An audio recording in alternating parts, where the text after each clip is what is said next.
Southwest Airlines, a blizzard, and the cost of customer service. This is Ken Boyd. So businesses that are short-sighted and don't invest enough to provide good customer service pay a huge price in lost revenue and in lost customers. There's no better example than the 2022 Christmas blizzard and Southwest Airlines management during that blizzard. Now, nobody can control the weather. We can't expect smooth sailing when we try to fly in extreme conditions. That's not possible. However, my problem is that Southwest could have taken action before the storm that could have sharply reduced customer complaints. So now to my sad tale of woes. So my daughter was flying from Denver to St. Louis, which should have been a routine 2.5 hours, turned into a 24-hour ordeal. Flight was delayed, then canceled, then she was on standby. She stood in customer service lines for hours, was up all night in the airport.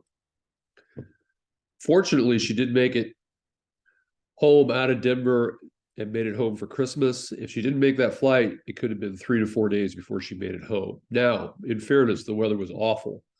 They couldn't get planes de-iced. It was 7 below zero at one point with high winds.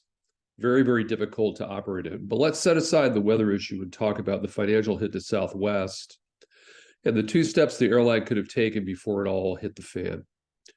So just how bad was it? Well, according to the Wall Street Journal, they canceled more than 16,000 flights during that 10-day period.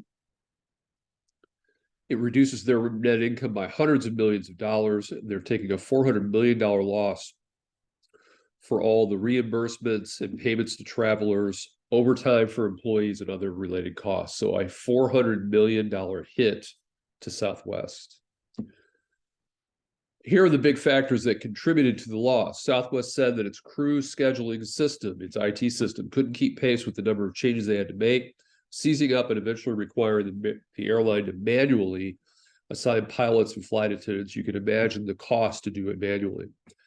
As cancellation cascaded, the airline had slashed 2/3 of its schedule for 3 days last week, that is after the storm, to get a chance to reset before returning to normal operations December 30th, which is a staggering number.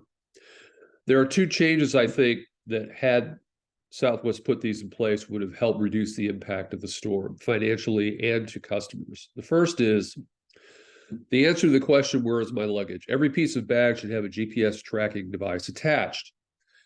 Scanning tags, bag tags, is a flawed system that results in lost luggage. Think about these issues.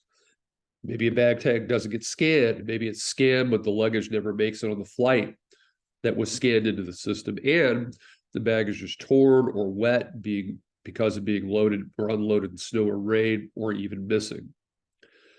After my daughter's flight, she didn't get her bag for 3 days. Southwest had incurred the cost to drive that piece of luggage out to our house. And if you multiply that by hundreds of thousands of customers, certainly tens of thousands, you can imagine the cost Southwest incurred just to deliver bags. So there's a better way: attach a GPS tracing device to each bag.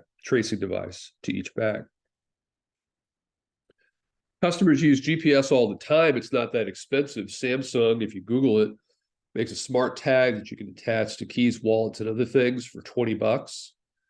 Southwest provided flights for over 123 million passengers in 2021. I'm sure they can buy these smart tags in bulk and pay far less per bag.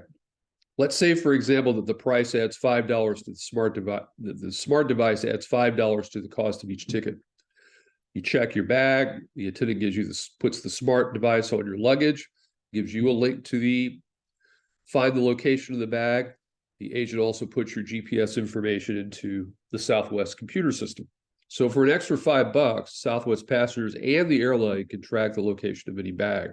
It doesn't get your bag there sooner, but it ends the confusion about where the bag is. This was a huge issue for my daughter. Was the bag put on the plane that you have reflected in the computer system? So that's one problem. Another one is reducing the number of flights. Now, I know what you're thinking. They have enough trouble generating a profit flying a full schedule. They can't afford to cut flights. Well, let me explain. In 2021, Southwest had over $15 billion in sales and a little under $1 billion in net income, which is net income specifically available to common shareholders.